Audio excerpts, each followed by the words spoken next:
Apakah kamu memperhatikan kendaraan di Amerika Serikat semakin besar? 3 kendaraan terlaris di AS untuk tahun 2023 adalah truk pick-up besar. Kalau menilik 15 model mobil terlaris yang terjual, hanya 3 diantaranya berjenis sedan. Sisanya adalah SUV atau truk. Di belahan dunia lain, mobil umumnya berukuran kompak. Di Eropa misalnya, mobil kompak seperti jenis city car, subkompak, dan mobil kecil menyumbang lebih dari 35% penjualan pada tahun 2021. Di Amerika Serikat, ketiga kategori ini hanya mewakili sekitar 10% dari penjualan. Memang ada kecenderungan untuk membeli sesuatu yang lebih dalam berbagai aspek konsumsi. Kulkas dapur atau porsi makanan cepat saji di AS lebih besar daripada di negara lain. Menurut penelitian, konsumen lebih menyukai kendaraan lebih besar jika diberi pilihan. Jadi, agak sulit menentukan mana yang jadi penyebabnya. Preferensi konsumen mendorong produsen mobil untuk memproduksi kendaraan yang lebih besar. Truk dan SUV besar terus diproduksi, dan kemudian, sebagai pelengkap, truk merah raksasa setinggi 2,5 meter ini melintas dan meninggalkan jejak kabut asap tebal. Mengingat meningkatnya masalah lingkungan dan suhu panas yang memecahkan rekor di seluruh dunia, seharusnya mobil-mobil berukuran kecil lebih populer, tapi ternyata tidak. Dan ketika ribuan orang mengikuti tren ini, banyak masalah lain yang muncul. Kita akan membahasnya nanti. Negara bagian Ocean dulunya merupakan benteng terakhir dari budaya mobil besar, namun kini tidak bisa dihindarkan lagi. Bahkan Rhode Island telah diambil alih oleh truk dari tahun 1900-an. Hingga akhir tahun 1980-an, mobil menguasai jalanan di seluruh negeri. Tapi pada tahun 1989, truk mengambil alih, dimulai dari Alaska. Setelah itu, beberapa negara bagian di Mountain West dan Northern Plains mengikuti tren truk ini.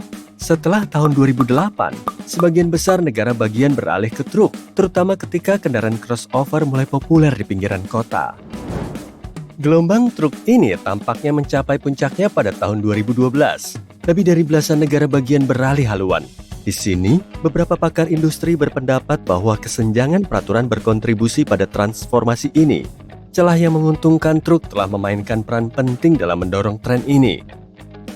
Metode pacakan yang diperbarui oleh Federal Highway Administration mencakup pickup, SUV, van, crossover, dan bahkan kendaraan komersial dan pemerintah dalam kategori truk. Oke, tapi kenapa orang-orang memilih kendaraan-kendaraan ini? Ya, harga bahan bakar relatif murah di Amerika. Ditambah lagi, banyak orang merasa kendaraan besar lebih praktis. Terakhir, dengan anggaran iklan dan lobi yang besar, perusahaan mobil memiliki motivasi yang kuat untuk menjual truk ringan. Mobil biasanya memiliki 2 baris kursi dan bagasi atau hatchback, sedangkan truk ringan biasanya dibangun di atas sasis truk. Kendaraan ini dirakit di atas sasis mobil dengan beberapa fitur off-road yang ditambahkan. Saat ini, perbedaan teoritis antara mobil dan truk bisa jadi agak kabur. Yang pasti, truk pada umumnya lebih menguntungkan daripada mobil berkat 2 faktor sejarah. Pertama, ada chicken tax, yaitu tarif 25% yang diberlakukan pada tahun 1964 sebagai akibat dari perselisihan perdagangan dengan Eropa. Tarif ini membuat produksi pick-up dan van kargo lebih menguntungkan di AS, karena pabrik-pabrik asing tidak bisa menurunkan harga produsen Amerika. Kedua, standar penghematan bahan bakar rata-rata perusahaan ditetapkan pada tahun 1975.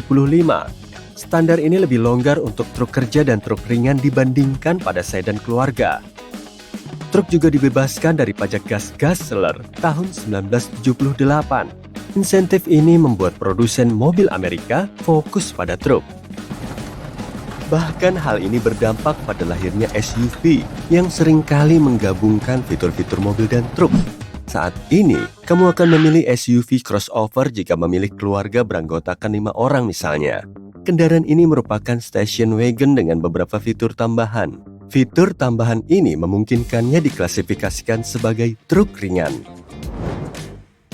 Pada tahun 2016, lanskap otomotif di Amerika Serikat mengalami perubahan yang nyata ketika SUV dan truk pick-up menjadi pusat perhatian di pasar. Setiap bulannya, pangsa penjualan mobil tradisional berangsur-angsur menyusut. Hal ini sebagian besar disebabkan oleh harga bensin yang lebih murah dan perubahan preferensi konsumen. SUV telah lama memiliki tempat khusus di hati orang Amerika. Crossover, kategori yang mencakup SUV kecil seperti Toyota RAV4 dan Ford Escape, memiliki kemiripan yang mencolok dengan mobil-mobil tahun 50-an. Kemiripan ini menekankan pada profil kendaraan yang lebih tinggi, posisi tempat duduk yang ditinggikan, dan interior yang luas. Kombinasi ini disukai konsumen yang menyukai pemandangan jalan yang luas dan jendela yang besar, sehingga membuat mereka beralih dari sedan tradisional. Penjualan sedan berukuran besar mengalami penurunan tajam, dan bahkan pasar sedan mewah pun mengalami stagnasi. Hal ini mendorong perusahaan seperti Maserati dan Jaguar yang awalnya dikenal karena mobil sport mereka masuk ke pasar SUV.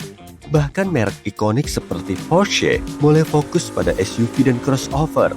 Mereka menyadari tren popularitas konsumen.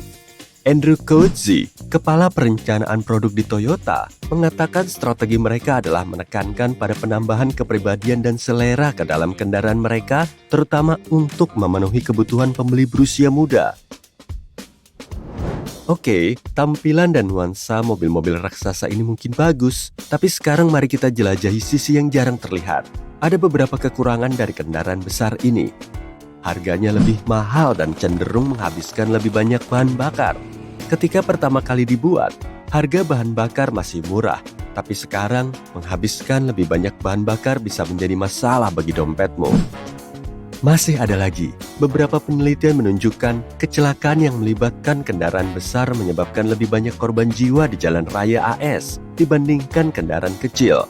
Kendaraan besar juga menimbulkan risiko yang lebih besar bagi pejalan kaki dan pesepeda.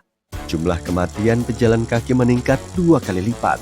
Pada tahun 2021, kecelakaan di jalan raya menjadi penyebab utama kedua kematian warga Amerika Serikat yang berusia di bawah 45 tahun.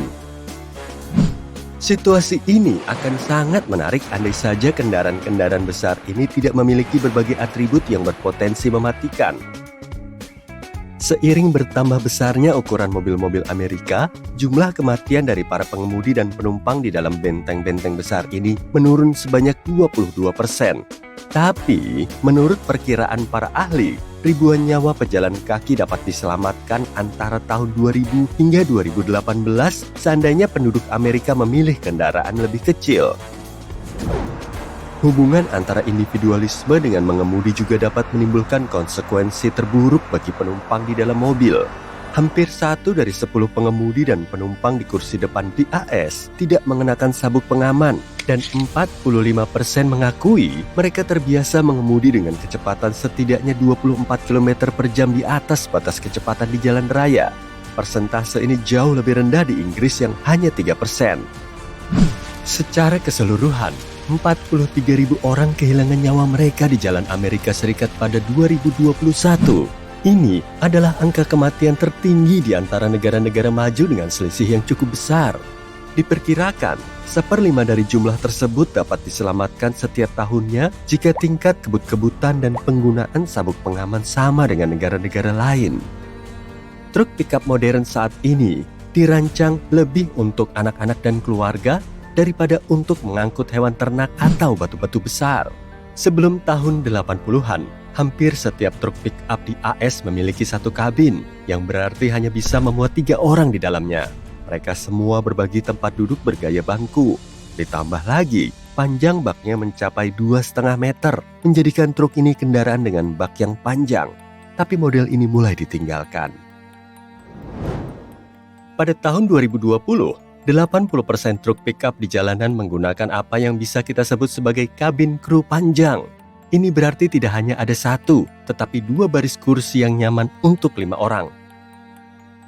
Sebagian besar model ini juga memiliki 4 pintu yang bisa menyaingi pintu masuk rumah di pinggiran kota. Ruang muatan? Ya, anggap saja itu sudah dipangkas. Truk dengan ruang kargo ramping dan muat banyak penumpang ini telah menjadi sangat populer. Sampai-sampai beberapa merek sudah mengucapkan selamat tinggal pada model kabin tunggal. Seiring evolusinya menjadi kendaraan yang ramah keluarga, truk pickup juga mengalami perubahan penampilan. truk khas Amerika ini sekarang dibanderol dengan harga mendekati $50.000, meningkat 41% dari satu dekade lalu.